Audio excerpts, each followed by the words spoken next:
ইনশাআল্লাহ। এখন শুধুমাত্র সম্প্রচারের স্বার্থে তিনি সংক্ষিপ্ত তেলাওয়াত করবেন, আপনাদের সাথে তেলাওয়াতের মাধ্যমে সৌহার্দ্য বিনিময় করবেন। ওনার মূল তেলাওয়াত আবারও সর্বশেষ উনি করবেন। সুধীমণ্ডলী, এ পর্যায়ে আমন্ত্রণ জানাচ্ছি বিশ্ববিখ্যাত কারি শেখ حامد شاکر نژاد. برنامه محفل رو که شما از ما بهتر دیدید و میشناسید، درسته؟ টিভি শো মাহফিল সেটা অবশ্যই হয়তো দেখেছেন।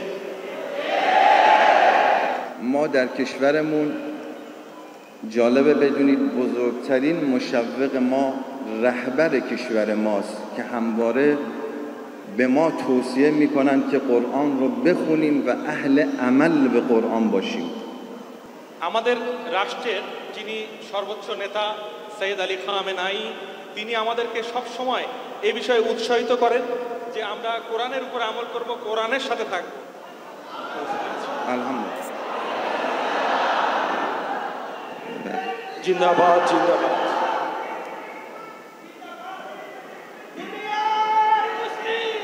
এক হও,